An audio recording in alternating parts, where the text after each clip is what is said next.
pastoral ini perlu untuk kita pelajari. Nah, yang pertama saya akan membahas mengenai para hamba Tuhan itu seringkali mengabaikan yang namanya pelayanan konseling. Karena ada yang beranggapan bahwa pelayanan ini dititik beratkan lebih kepada khotbah atau organisasi di gereja tempat di mana hamba Tuhan tersebut melayani. Misalkan lebih ke full timer gerejanya ngantor seperti itu. Tapi dalam konseling pastoral ini kita perlu belajar bahwa pelayanan konseling ini juga harus kita perhatikan dan harus kita kerjakan juga.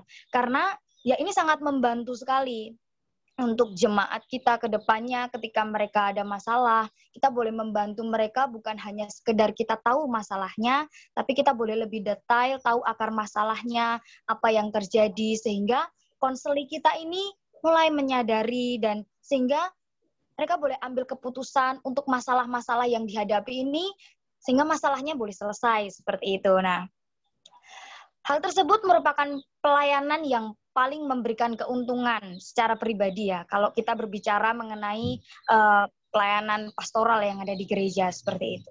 Namun dalam pelayanan konseling pastoral ini belum menjanjikan hal-hal yang menguntungkan sebetulnya. Sehingga bisa dibilang hamba Tuhan ini nggak banyak yang tertarik akan pelayanan konseling ini. Nah, oleh sebab itu, ada yang melakukan, tapi secara asal-asalan. Hanya tahu gitu-gitu aja, tapi nggak tahu secara mendetail. Nah, sehingga perlu sekali kita belajar bagaimana konseling pastoral ini untuk kita kerjakan. Nah, sebagai kesaksian, saudara sekalian, saya pernah mengalami titik di mana saya menjadi konseli, dan saya bersyukur bahwa masalah itu membuat saya menjadi mengerti Tuhan yang berkuasa, berdaulat atas setiap hidup kita. Karena ketika saya mulai ditunjukkan oleh konselor yang kebetulan adalah teman angkatan kita, dan saat ini sedang ada bersama-sama dengan kita. Nah, beliau membimbing saya untuk tahu jalan keluar atas masalah yang saya hadapi seperti itu. Seringkali kalau kita punya masalah, rasanya seperti jalan buntu, nggak tahu harus seperti apa dan mau ngapain gitu. Tapi ketika kita belajar konseling pastoral ini dengan baik dan benar, kita tahu cara-caranya, sehingga kita ngerti, oh klien ini harus seperti ini, oh apa yang harus kita kerjakan, kita bisa paham. Sehingga kita boleh membantu orang lain, dan puji Tuhan, saya boleh terberkati dengan adanya teman saya yang menjadi konselor ya, saya bisa katakan menjadi konselor dan membantu untuk saya bisa keluar dari masalah itu, seperti itu. Nah, bab 3 yang akan kita bahas adalah apa yang membuat konseling pastoral itu unik dan nggak sama dengan konseling sekuler pada umumnya. Yang membuat konseling pastoral ini unik, yang pertama yaitu konseling pastoral ini merupakan pelayanan konseling yang dipercayakan oleh Allah sendiri kepada hamba Tuhan. Nah, saudara sekalian, kita tahu bahwa kita telah menyerahkan diri kita untuk menjadi hamba Tuhan, dan itu merupakan suatu panggilan tersendiri khusus buat setiap kita yang mau untuk terpanggil menjadi hamba Tuhan. Nah, konseling pastoral ini juga perlu kita pahami, ini adalah suatu pelayanan yang Tuhan percayakan buat kita untuk kita mampu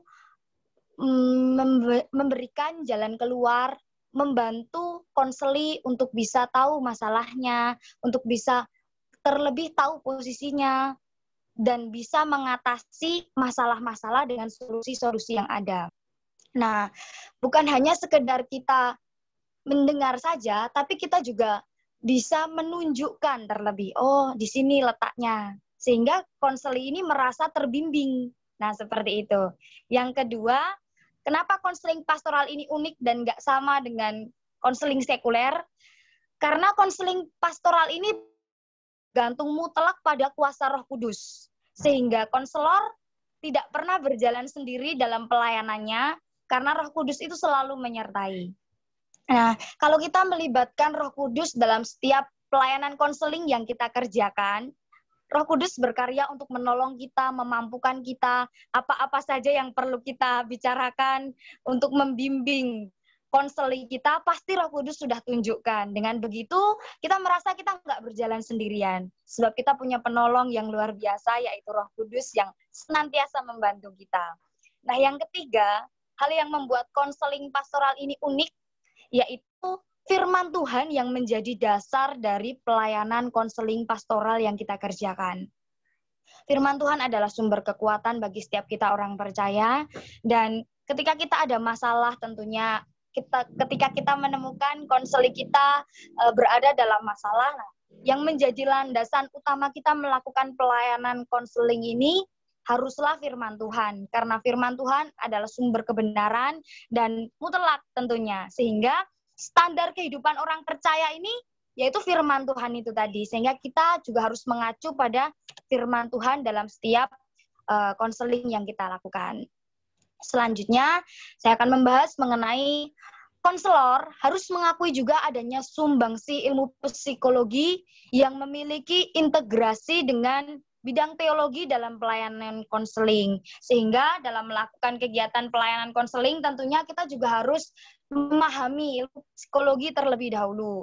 Apa-apa saja yang harus perlu kita kerjakan, kita persiapkan secara matang, sehingga pelayanan konseling yang kita lakukan ini boleh berjalan lancar, dengan kudus, dan tentunya dengan persiapan-persiapan yang sudah kita siapkan terlebih dahulu.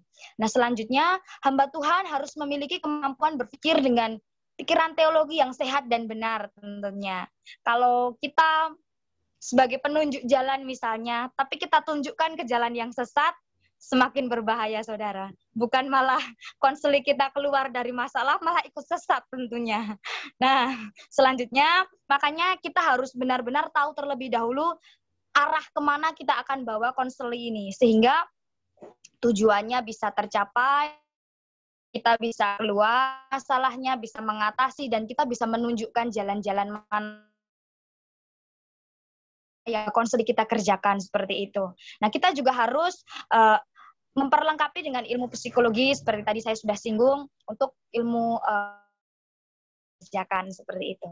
Jadi jelas bahwa yang paling utama adalah kebenaran melalui ilmu teologi terlebih dahulu, karena kita tahu bahwa ilmu teologi itu adalah kita mempelajari sesuatu tentang Allah dan dasarnya adalah firman Tuhan. Selanjutnya baru kita masukkan ilmu psikologi.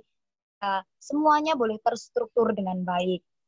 Dengan begitu, hamba Tuhan dapat memahami selinya, dapat memahami lakunya, dapat memahami masalah yang terjadi, dan tentunya semuanya boleh berjalan dengan baik, dan konseling kita boleh keluar dari masalahnya.